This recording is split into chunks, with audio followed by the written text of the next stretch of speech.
ಇದು ದರ್ಶನ್ ಕೇಸ್ ಕುರಿತ ಮತ್ತೊಂದು ಸೂಪರ್ ಎಕ್ಸ್ಕ್ಲೂಸಿವ್ ಸ್ಟೋರಿ.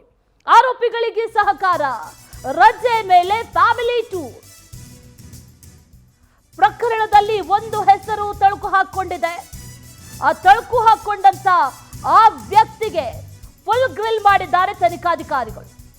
ವಿಚಾರಣೆ ಸಂದರ್ಭದಲ್ಲಿ ಆ ವ್ಯಕ್ತಿ ಸ್ಫೋಟಕ ಸತ್ಯವನ್ನ ಬಾಯ್ಬಿಟ್ಟಿದ್ದಾರೆ. ಒಂದು ಹೆಸರು ತಳುಕು ಹಾಕೊಂಡಿದೆ. ಈಗ ಈ ರೇಣುಕಾ ಸ್ವಾಮಿ ಹತ್ಯೆ ಕೇಸ್ನಲ್ಲಿ ಆ ವ್ಯಕ್ತಿಯ ತನಿಖೆ ನಡೆದಿದೆ, ವಿಚಾರಣೆ ನಡೆದಿದೆ.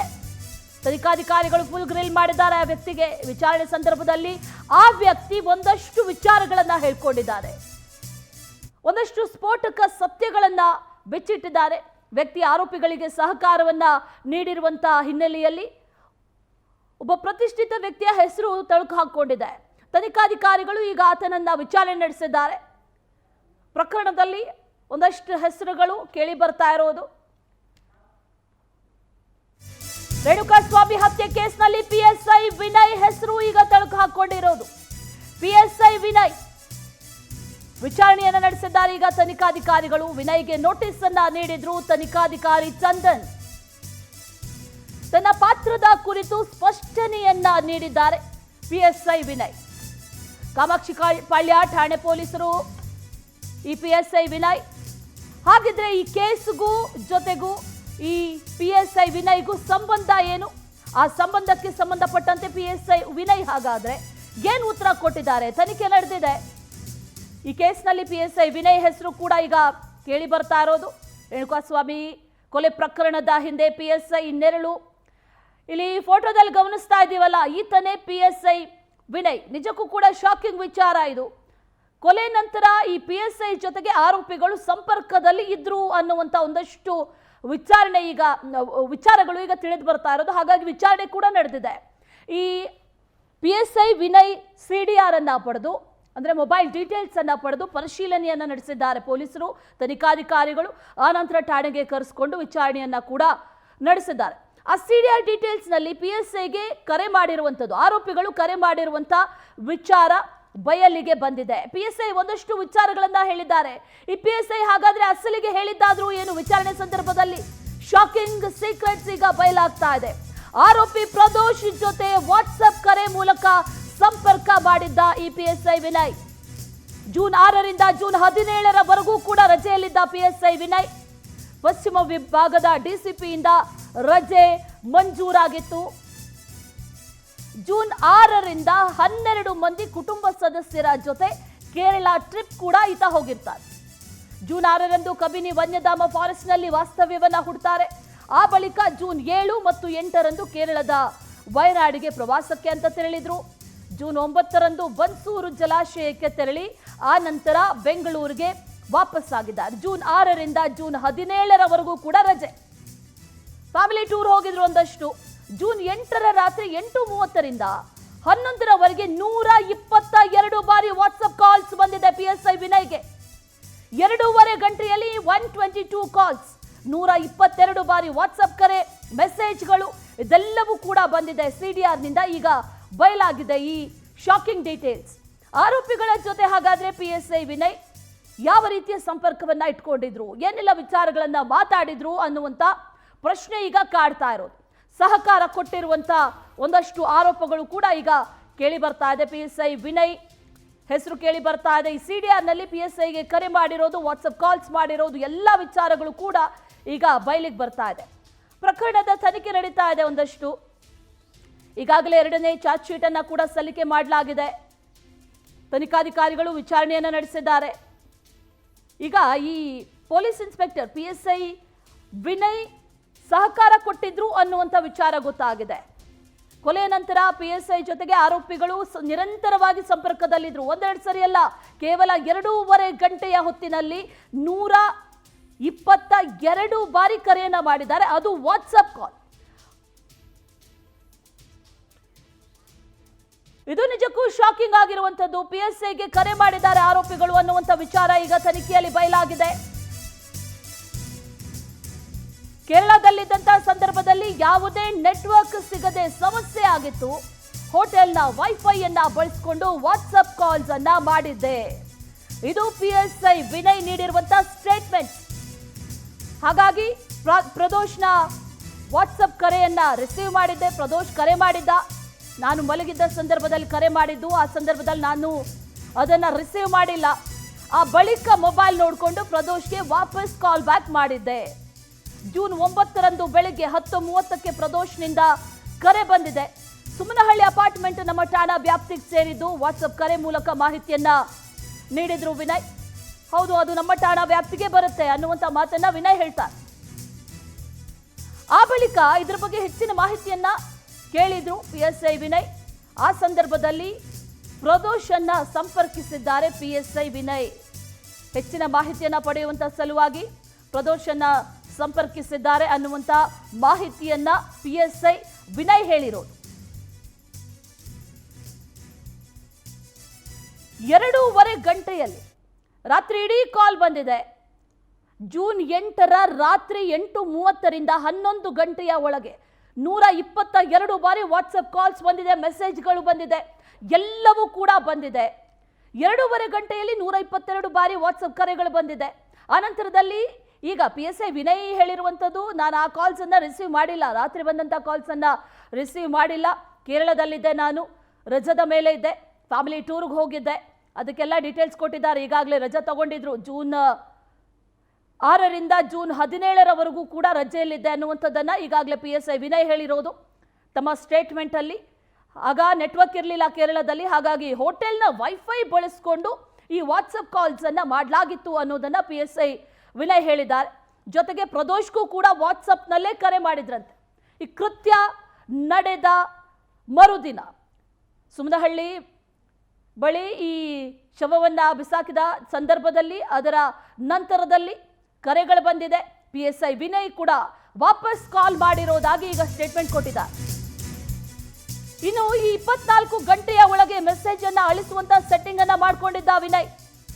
ಹೀಗಾಗಿ ಪ್ರದೋಷ್ ಮಾಡಿದಂತ ಮೆಸೇಜ್ಗಳೆಲ್ಲವೂ ಕೂಡ ಡಿಲೀಟ್ ಆಗಿದೆ, ನಾನು ನೋಡಿಲ್ಲ ಅನ್ನುವಂತ ಉತ್ತರವನ್ನ PSI ವಿನಯ್ ಕೊಟ್ಟಿರೋದು. ತನಿಖಾಧಿಕಾರಿ ಚಂದನ್ ಮುಂದೆ PSI ವಿನಯ್ ಸ್ಪಷ್ಟನೆಯನ್ನ ನೀಡಿದ್ದಾರೆ. ಜೂನ್ 10ರಂದು ನಾಲ್ವರು ಸರೆಂಡರ್ ನಂತರ ಇನ್ಸ್ಪೆಕ್ಟರ್ ಕರೆ ಮಾಡಿದ್ದಾರೆ. ಆರೋಪಿಗಳು ಸುಳ್ಳು ಹೇಳ್ತಿದ್ದಾರೆ. ಹೆಚ್ಚಿನ ಮಾಹಿತಿಗಾಗಿ ಸೂಚನೆ ಸಿಕ್ಕಿದೆ. ಪ್ರವಾಸಕ್ಕೆ ತೆರಳುತ್ತಾ ಇದ್ದಂತಹ ಸಂದರ್ಭದಲ್ಲಿ ವಿನಯ್ನಿಂದ ಪ್ರದೋಷ್ಗೆ ಕಾಲ್ ಮಾಡಲಾಗಿದೆ. ಆ ಕಡೆಯಿಂದ ಕಾಲ್ ಬಂದಿತ್ತು 122 ಬಾರಿ.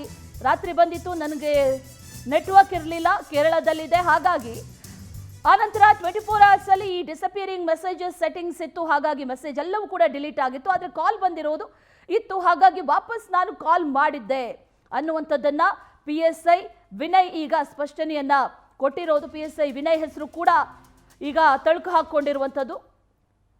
ರೇಣುಕಾಸ್ವಾಮಿ ಮರ್ಡರ್ ಬಳಿಕ ಈ PSIಗೆ ಕರೆ ಮಾಡಿದ್ರು. PSI ಕರೆ ಮಾಡಿ ಕೆಲ ಮಾಹಿತಿಗಳನ್ನ ಆರೋಪಿಗಳು ಪಡ್ಕೊಂಡಿದ್ರು. ಸತ್ಯ ಹೇಳುವಂತೆ ಹೇಳಿದಾಗ ಎಲ್ಲಿದ್ದೀರಾ ಅಂತ ಆರೋಪಿ ಪ್ರದೋಷ್ ಕೇಳ್ತಾನಂತೆ. ನೈಸ್ ರೋಡ್ ಬಳಿ ಸಿಗ್ತೀರಾ ಅಂತ PSIಗೆ ಪ್ರದೋಷ್ ಕೇಳಿದ್ದ. ಆ ಸಂದರ್ಭದಲ್ಲಿ ಪ್ರದೋಷ್, ನಾಗರಾಜ್, ಲಕ್ಷ್ಮಣ್ ಮೂವರಿಂದ PSI ಭೇಟಿ ಕೂಡ ಮಾಡಲಾಗಿದೆ. ಸರಿಯಾದ ಮಾಹಿತಿ ನೀಡಿ, ಇಲ್ಲದೇ ಇದ್ರೆ ತೊಂದರೆ ಆಗುತ್ತೆ ಅಂತ ಈ PSI ವಿನಯ್ ಕೂಡ ಹೇಳಿದ್ರು. ನಮಗೂ ಸರಿಯಾಗಿ ಗೊತ್ತಿಲ್ಲ, ಪವನ್ ನಂದೀಶ್ ಗಲಾಟೆಯಲ್ಲಿ ಭಾಗಿಯಾಗಿದ್ರು ಅನ್ನುವಂಥದ್ದನ್ನ ಆ 3 ಜನ ಹೇಳಿದ್ದಾರೆ. ಆರೋಪಿಗಳ ಭೇಟಿಯ ಬಗ್ಗೆ ಇನ್ಸ್ಪೆಕ್ಟರ್ಗೆ ಮಾಹಿತಿಯನ್ನ ನೀಡಿದ್ದಾರೆ PSI ವಿನಯ್. ಈಗ ತನಿಖಾಧಿಕಾರಿಯ ಮುಂದೆ ಕೇಸ್ ಬಗ್ಗೆ ಮಾಹಿತಿಯನ್ನ ನೀಡಿದ್ದಾರೆ PSI ವಿನಯ್. ತಮ್ಮನ್ನ ಕಾಂಟ್ಯಾಕ್ಟ್ ಮಾಡಿದ್ರು. ತಮ್ಮನ್ನ ಕಾಂಟ್ಯಾಕ್ಟ್ ಮಾಡಿದ ನಂತರದಲ್ಲಿ ನಾನು ಕೂಡ ಕಾಲ್ ಬ್ಯಾಕ್ ಮಾಡಿದ್ದೆ. ಆ ನಂತರದಲ್ಲಿ ಸಿಗ್ತೀರಾ ಅಂತ ಹೇಳಿದ್ರು. ನೈಸ್ ರೋಡ್ ಬಳಿ ಸಿಗಿ ಅನ್ನುವಂಥದ್ದನ್ನ ಈ 3 ಜನ ಕೂಡ ಹೇಳಿದ್ರು ಅನ್ನುವಂಥದ್ದನ್ನ ಸ್ಟೇಟ್ಮೆಂಟ್ ವಿಚಾರಣೆ ಸಂದರ್ಭದಲ್ಲಿ ಈಗ PSI ವಿನಯ್ ಹೇಳಿರೋದು. ಮತ್ತಷ್ಟು ಡೀಟೇಲ್ಸ್ ಅನ್ನ ನೀಡ್ತಾರೆ ನಮ್ಮ ಪ್ರತಿನಿಧಿ ವೆಂಕಟೇಶ್, ನೇರ ಸಂಪರ್ಕದಲ್ಲಿ ಜಾಯಿನ್ ಆಗ್ತಾ ಇದ್ದಾರೆ. ವೆಂಕಟೇಶ್, ಗಮನಿಸ್ತಾ ಇದ್ದೀವಿ PSI ವಿನಯ್ ಹೆಸರು ಈಗಾಗಲೇ ಕೇಳಿ ಬಂದಿತ್ತು, ಜೊತೆಗೆ ಈಗ ವಿಚಾರಣೆ ಕೂಡ ನಡೆದಿದೆ. ವಿಚಾರಣೆ ಸಂದರ್ಭದಲ್ಲಿ ಗೊತ್ತಾಗ್ತಾ ಇರುವಂತಹ ವಿಚಾರಗಳು ನಿಜಕ್ಕೂ ಕೂಡ ಶಾಕಿಂಗ್. ಈಗ ವಿನಯ್ ಸ್ಟೇಟ್ಮೆಂಟ್ ಏನು, ಈ ಸ್ಟೇಟ್ಮೆಂಟ್ನಿಂದ ಈ ಪ್ರಕರಣಕ್ಕೆ ಸಂಬಂಧಪಟ್ಟಂತೆ ಯಾವ ರೀತಿಯ ತಿರುವನ್ನು ಪಡೆದುಕೊಳ್ಬಹುದು, ಯಾವ ರೀತಿಯಲ್ಲಿ ಆಡ್ ಆನ್ ಆಗ್ಬಹುದು, ಡೀಟೇಲ್ಸ್ ಅನ್ನು ಕೊಡೋದಾದ್ರೆ ವೆಂಕಟೇಶ್. ಅಶ್ವಿನಿ, ರೇಣುಕಾಸ್ವಾಮಿ ಕೊಲೆ ಪ್ರಕರಣ ಸಂಬಂಧಪಟ್ಟಂತೆ ಏನು ಆರೋಪಿಗಳು ಯಾರ್ಯಾರನ್ನ ಸಂಪರ್ಕ ಮಾಡಿದ್ರು ಅನ್ನುವಂತಹ ವಿಚಾರಗಳು ತನಿಖೆಯ ಸಂದರ್ಭದಲ್ಲಿ ಗೊತ್ತಾಗಿರುವಂತದ್ದು. ಕಾಮಾಕ್ಷಿಪಳ್ಳಿ ಪೊಲೀಸ್ ಠಾಣೆಯ ಸಬ್ ಇನ್ಸ್ಪೆಕ್ಟರ್ ಆದಂತ ವಿನಯ್ ಅವರನ್ನು ಕೂಡ ಸಾಕಷ್ಟು ಬಾರಿ ಸಂಪರ್ಕವನ್ನ ಮಾಡಿರ್ತಾರೆ. ಹತ್ಯೆ ಆದ ಸಂದರ್ಭದಲ್ಲಿ ಈ ಒಂದು ಸುಮ್ನಳ್ಳಿ ಬ್ರಿಡ್ಜ್ ಯಾವ ಒಂದು ಸ್ಟೇಷನ್ ಲಿಮಿಟ್ಸ್ ನಲ್ಲಿ ಬರುತ್ತೆ ಅಂತ ಕೂಡ ಕೇಳಿ ವಿಚಾರವನ್ನ ತಿಳ್ಕೊಂಡಿದ್ದಾರೆ. ಅದಾದ ನಂತರ ವಿನಯ್ ಜೊತೆ ಮಾತಾಡುವಂತ ಸಂದರ್ಭದಲ್ಲಿ ನಮ್ಮ ಹುಡುಗರು ಏನೋ ಈ ರೀತಿ ಆಗಿದೆ, ಒಂದು ಇನ್ಸಿಡೆಂಟ್ ಆಗ್ಬಿಟ್ಟಿದೆ, ಸೊ ಗೊತ್ತಾಗ್ತಾ ಇಲ್ಲ ಏನ್ ಮಾಡ್ಬೇಕು ಅಂತ ಹೇಳಿ ಅಂತ ಕೂಡ ಒಂದಷ್ಟು ಮಾಹಿತಿ ವಿಚಾರಗಳನ್ನು ಕೂಡ ಹಂಚ್ಕೊಂಡಿರ್ತಾರೆ.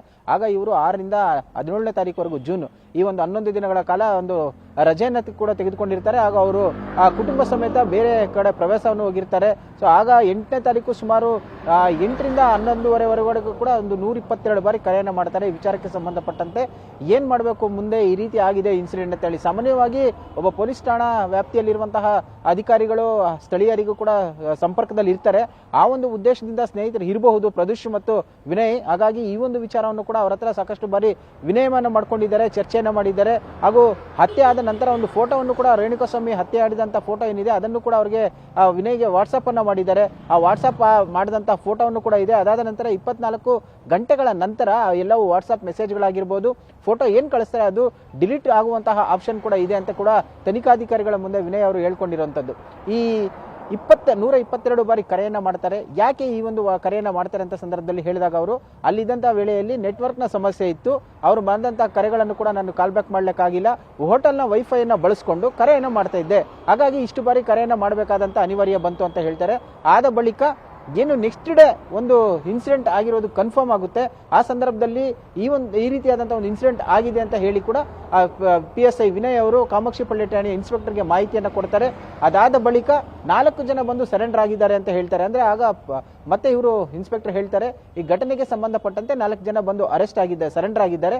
ನಿಮಗೆ ಕರೆ ಮಾಡಿದಂತಹ ವ್ಯಕ್ತಿ ಯಾರಿದ್ದಾರೆ ಅವರಿಂದ ಮಾಹಿತಿಯನ್ನ ತೆಗೆದುಕೊಳ್ಳಿ ಕೂಡ ಅಂತ ಕೂಡ ಹೇಳ್ತಾರೆ. ಅದಾದ ಬಳಿಕ ಪ್ರದೀಶ್ಗೆ ಕರೆಯನ್ನ ಮಾಡ್ತಾರೆ. ಊರಿಗೆ ಹೋಗುವಂತ ಸಂದರ್ಭದಲ್ಲಿ ನಿಮ್ಮನ್ನ ಮೀಟ್ ಮಾಡಬೇಕು, ಎಲ್ಲಿ ಸಿಗ್ತೀರಾ ಅಂದಾಗ ನೈಸ್ ರೋಡ್ ಬಳಿ ಲಕ್ಷ್ಮಣ್ ಮತ್ತು ನಾಗರಾಜ್, ಪ್ರದೀಶ್ 3 ಜನ ಕೂಡ ಬಂದು PSI ವಿನಯ್ ಅವರನ್ನ ಭೇಟಿ ಮಾಡ್ತಾರೆ.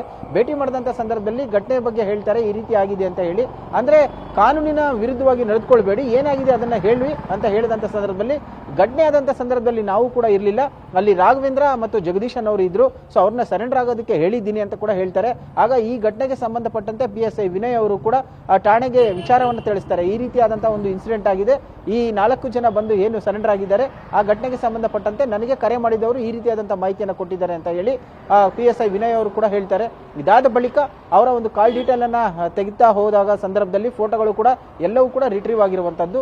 ಈ ಪ್ರಕರಣಕ್ಕೆ ಸಂಬಂಧಪಟ್ಟಂತೆ PSI ವಿನಯ್ ಮತ್ತು ಪ್ರದೀಶ್ ನಡುವೆ ಸಾಕಷ್ಟು ಬಾರಿ ಸಂಭಾಷಣೆ ಆಗಿರೋದು ಕೂಡ ಗೊತ್ತಾಗಿದೆ. ಅಂದ್ರೆ ಈತ ರಜೆಯಲ್ಲಿ ಇದ್ದ ಕಾರಣವಾಗಿ PSI ವಿನಯ್ ಅವರು ಈ ಕೃತ್ಯದಲ್ಲಿ ಯಾವುದೇ ರೀತಿಯಾದಂತಹ ಸಪೋರ್ಟ್ ಮಾಡಿಲ್ಲ. ಅಂದ್ರೆ ಆರೋಪಿ ಏನಿದ್ದಾನೆ, ಈತ ಆರೋಪಿ ಮಾಡಿದಂತಹ ಕೃತ್ಯ ರಜೆದಲ್ಲಿದ್ದಂತಹ ಒಬ್ಬ ಅಧಿಕಾರಿ ಜೊತೆ ಕಾಂಟ್ಯಾಕ್ಟ್ ಅಲ್ಲಿ ಇದ್ದಾಗ ಆತ ಹೊರಗಡೆ ಬಂದು ಅಂದ್ರೆ ಠಾಣೆಗೆ ಹಾಜರಾದಂತಹ ಸಂದರ್ಭದಲ್ಲಿ ಏನೆಲ್ಲ ಇನ್ಸಿಡೆಂಟ್ ಗಳಾಯ್ತು, ಪ್ರದೀಶ್ ಮತ್ತು ವಿನಯ್ ನಡುವಿನ ಒಂದು ಸಂಭಾಷಣೆ ಇರಬಹುದು, ಮೊಬೈಲ್ ಚಾಟ್ ಆಗಿರ್ಬೋದು, ಎಲ್ಲವನ್ನು ಕೂಡ ಕೂಲಂಕುಷವಾಗಿ ಠಾಣಾಧಿಕಾರಿಗಳ ಮುಂದೆ ಮತ್ತು ತನಿಖಾಧಿಕಾರಿ ಮುಂದೆ ಎಲ್ಲವನ್ನು ವಿವರಣೆಯನ್ನು ಕೊಟ್ಟಿದ್ದಾರೆ. ಮತ್ತೊಂದು ಅಪ್ಡೇಟ್ ಕೂಡ ಈಗ ಲಭ್ಯ ಆಗ್ತಾ ಇದೆ. ಕಿಲ್ಲಿಂಗ್ ಸ್ಟಾರ್ ನಟ ದರ್ಶನ್ಗೆ ಈಗ ಮತ್ತೊಂದು ಸಂಕಷ್ಟ ಫಿಕ್ಸ್. ರೌಡಿಗಳ ಜೊತೆಗಿನ ನಂಟೆ ದಾಸನಿಗೆ ಹಾಗಾದ್ರೆ ಮುಳುವಾಗಲಿದ್ಯಾ? ಪರಪ್ಪನ ಅಗ್ರಹಾರ ಜೈಲಿನಲ್ಲಿ ಸಹ ಕೈದಿಗಳ ಜೊತೆ, ರೌಡಿಗಳ ಜೊತೆ ರಾಜ್ಯಾತಿಥ್ಯವನ್ನ ಪಡೆದಿದ್ರು ದರ್ಶನ್. ಸುಪ್ರೀಂ ಕೋರ್ಟ್ಗೆ ಈಗ ಮೇಲ್ಮನವಿ ಸಲ್ಲಿಸೋದಕ್ಕೆ ಪೊಲೀಸರು ಕೂಡ ತಯಾರಿಯನ್ನ ನಡೆಸಿದ್ದಾರೆ. ಈ ಮೇಲ್ಮನವಿಯಲ್ಲಿ ರಾಜ್ಯಾತಿಥ್ಯದ ಬಗ್ಗೆಯೂ ಕೂಡ ಉಲ್ಲೇಖ ಮಾಡುವಂತ ಸಾಧ್ಯತೆಗಳಿದೆ. ಆಪರೇಷನ್ಗೆ ಮೀನಾಮೇಷ ಎಣಿಸ್ತಾ ಇರುವಂತದ್ದು, ಜೊತೆಗೆ ರಿಟ್ರೀವ್ ಆಗಿರುವಂತಹ ಫೋಟೋಗಳು ಸಾಕ್ಷ್ಯವನ್ನ ಹೇಳ್ತಾ ಇರುವಂತದ್ದು, ಅದರ ಜೊತೆಯಲ್ಲಿ ಜೈಲಿನಲ್ಲಿ ಪಡೆದಂತ ಈ ರಾಜ್ಯಾತಿಥ್ಯ, ಇದರ ಬಗ್ಗೆಯೂ ಕೂಡ ಉಲ್ಲೇಖ ಮಾಡಲಾಗುತ್ತೆ. ಈ ಮೂಲಕ ನಟ ದರ್ಶನ್ಗೆ ಮತ್ತಷ್ಟು ಸಂಕಷ್ಟದ ಉರುಳು ಬಿಗಿಯಾಗ್ತಾ ಹೋಗ್ತಾ ಇದೆ. ಮತ್ತಷ್ಟು ಸಂಕಷ್ಟ ಅಂತೂ ಫಿಕ್ಸ್ ಈಗ. ಯಾಕಂದ್ರೆ ಮೇಲ್ಮನವಿ ಸಲ್ಲಿಸೋದಕ್ಕೆ ಪೊಲೀಸರು ಸಿದ್ಧತೆಯನ್ನ ಮಾಡಿಕೊಂಡಿದ್ದಾರೆ. ಗೃಹ ಸಚಿವರ ಇದ್ರ ಬಗ್ಗೆ ಕೂಡ ಮಾಹಿತಿಯನ್ನ ಕೂಡ ನೀಡಿದ್ದಾರೆ. ಅದರಲ್ಲಿ ಈ ರಾಜ್ಯಾತಿಥ್ಯದ ಬಗ್ಗೆಯೂ ಕೂಡ ಮೆನ್ಷನ್ ಆಗತ್ತೆ ಅನ್ನುವಂಥ ಮಾಹಿತಿ ಲಭ್ಯ ಆಗ್ತಾ ಇದೆ. ವೆಂಕಟೇಶ್ ಡೀಟೇಲ್ಸ್ ಅನ್ನ ಕೊಡ್ತಾ ಇದ್ರಿ PSI ವಿನಯ್ ಜೊತೆಗಿನ ಈ ಕೇಸ್ಗೆ ಇದ್ದಂತ ಸಂಬಂಧದ ಬಗ್ಗೆ. ಅದರ ಜೊತೆಯಲ್ಲಿ ಈಗ ಈ ರಾಜ್ಯಾತಿಥ್ಯವನ್ನ ಪಡೆದಿರುವಂತಹ ವಿಚಾರ ಇದೆಯಲ್ಲ, ಇದು ಕೂಡ ಈಗ ಮೇಲ್ಮನವಿಯನ್ನ ಸಲ್ಲಿಸ್ತಾ ಇದ್ದಾರೆ ಪೊಲೀಸರು. ಇದು ಕೂಡ ಅದರಲ್ಲಿ ಮೆನ್ಷನ್ ಮಾಡುವಂತ ಸಾಧ್ಯತೆ ಇದೆಯಾ? ಒಂದು ವೇಳೆ ಮೆನ್ಷನ್ ಮಾಡಿರುವಂತ ಸಂದರ್ಭದಲ್ಲಿ ಯಾವ ರೀತಿಯಲ್ಲಿ ಕಂಟಕ ಆಗತ್ತೆ, ಎಷ್ಟು ಕೇಸ್ ಮತ್ತಷ್ಟು ಸ್ಟ್ರಾಂಗ್ ಆಗುವಂತ ಚಾನ್ಸಸ್ ಇದೆ? ಡೀಟೇಲ್ಸ್ ಅನ್ನ ಕೊಡೋದಾದ್ರೆ ವೆಂಕಟೇಶ್. ಅಶ್ವಿನಿ, ಏನು ಪರಪ್ನಗರ ಜೈಲಿನಿದ್ದಂತಹ ಸಂದರ್ಭದಲ್ಲಿ ರೌಡಿಗಳ ಜೊತೆ ಒಂದು ರಾಜಾತಿಥ್ಯವನ್ನು ಪಡೆದಂತಹ ನಟ ದರ್ಶನ್ ವಿರುದ್ಧ 3 ಪ್ರಕರಣ ದಾಖಲಾಗಿತ್ತು. ಅದರಲ್ಲಿ 2 ಕೇಸ್ಗಳಲ್ಲಿ A1 ಆಗಿ ನಟ ದರ್ಶನ್ ವಿರುದ್ಧ ಆಗಿತ್ತು. ಅದರ ತನಿಖೆಯನ್ನು ಮಾಡಿದಂತಹ ಪೊಲೀಸರು ಕೂಡ ಒಂದು ಚಾರ್ಜ್ ಶೀಟ್ ಅನ್ನು ಕೂಡ ಸಲ್ಲಿಕೆ ಮಾಡಿದ್ರು. ಈ ಒಂದು ಪ್ರಕರಣಕ್ಕೆ ಸಂಬಂಧಪಟ್ಟಂತೆ ಇದು ಕೂಡ ತುಂಬಾ ಇಂಪಾರ್ಟೆಂಟ್ ಆಗುತ್ತೆ. ಯಾಕಂದ್ರೆ ಮಧ್ಯಂತರ ಜಾಮೀನಿನ ಮೇಲೆ ಹೊರಗಡೆ ಇರುವಂತಹ ನಟ ದರ್ಶನ್ ಅವರ ಜಾಮೀನನ್ನ ರದ್ದು ಮಾಡಬೇಕಂತ ಹೇಳಿ ಸುಪ್ರೀಂ ಕೋರ್ಟ್ಗೆ ಮೇಲ್ಮನವಿ ಸಲ್ಲಿಸೋದಕ್ಕೂ ಕೂಡ ಈಗ ಸಿದ್ಧತೆಯನ್ನ ಮಾಡ್ಕೊಳ್ತಾ ಇದ್ದಾರೆ. ಅದರಲ್ಲಿ ಪ್ರಮುಖವಾಗಿ ಆಪರೇಷನ್ ಅಂತ ಹೇಳಿ ಜಾಮೀನನ್ನ ಪಡೆದುಕೊಂಡ್ರು. ಇದುವರೆಗೂ ಕೂಡ ಆಪರೇಷನ್ ಅನ್ನ ಮಾಡಿಸಿಲ್ಲ. ಹಾಗಾಗಿ ಫಿಸಿಯೋಥೆರಪಿನೇ ಮಾಡೋದಾದ್ರೆ ಜೈಲಿನ ಅಧೀನದಲ್ಲಿರುವಂತಹ ಒಂದು ಆಸ್ಪತ್ರೆಗಳೇನಿದೆ ಅದರಲ್ಲೇ ಕೂಡ ಅವರು ಟ್ರೀಟ್ಮೆಂಟ್ ಅನ್ನ ತೆಗೆದುಕೊಳ್ಳಬಹುದು. ಹಾಗಾಗಿ ಅವರ ಜಾಮೀನನ್ನ ರದ್ದು ಮಾಡಬೇಕು ಅಂತ ಹೇಳಿ ಮತ್ತೊಂದು ಈ ಒಂದು ಕೇಸ್ಗೆ ಸಂಬಂಧಪಟ್ಟಂತೆ ರಾಜಾತಿಥ್ಯದ ಕೇಸ್ಗೆ ಸಂಬಂಧ ಏನು ಈ ಒಂದು ರೌಡಿಗಳ ಜೊತೆ ಕಾಣಿಸಿಕೊಂಡಿದ್ರು ಅದನ್ನು ಕೂಡ ಉಲ್ಲೇಖ ಮಾಡಿರುವಂತದ್ದು. ಅಂದ್ರೆ ಇವರಿಗೆ ಈ ರೀತಿಯಾದಂತಹ ಒಂದು ನೆಟ್ವರ್ಕ್ ಇರೋದ್ರಿಂದಾಗಿ ಸಹಜವಾಗಿಯೇ ಒಂದು ಸಾಕ್ಷಿಗಳ ಮೇಲೆ ಪ್ರಭಾವ ಬೀರಬಹುದು ಮತ್ತು ಏನು ಒಂದು ಹತ್ಯೆ ಆಗಿರುವಂತಹ ರೇಣುಕಾ ಸ್ವಾಮಿ ಅವರ ಕುಟುಂಬದವರ ಜೊತೆ ಸಂಪರ್ಕ ಮಾಡಿ ಅವರನ್ನ ಈ ಕೇಸ್ನಿಂದ ತನ್ನನ್ನು ಬಿಡಿಸುವಂತೆ ಕೂಡ ಮನವಿಯನ್ನು ಮಾಡಬಹುದು, ಧಮಕಿ ಹಾಕಬಹುದು, ಎಲ್ಲವನ್ನು ಕೂಡ ಮಾಡಬಹುದು. ಹಾಗಾಗಿ ಕೇಸ್ಗೆ ಸಂಬಂಧಪಟ್ಟಂತೆ ಸಾಕ್ಷಿ ನಾಶ ಕೂಡ ಆಗಬಹುದು. ಆ ಹಿನ್ನೆಲೆಯಲ್ಲಿ ಅವರು ಹೊರಗಡೆ ಇರೋದು ಅಷ್ಟು ಪ್ರಕರಣಕ್ಕೆ ಸಂಬಂಧಪಟ್ಟಂತೆ ತನಿಖೆಗೆ ಸಹಕಾರಿಯಾಗೋದಿಲ್ಲ. ಹಾಗಾಗಿ ಮಧ್ಯಂತರ ಬೇಲ್ ಏನಿದೆ ಅದನ್ನ ಕ್ಯಾನ್ಸಲ್ ಮಾಡಬೇಕು ಅಂತ ಹೇಳಿ ಕೂಡ ಮೆನ್ಷನ್ ಮಾಡುವ ಸಾಧ್ಯತೆ ಇರುವಂತದ್ದು. ಅಶ್ವಿನಿ.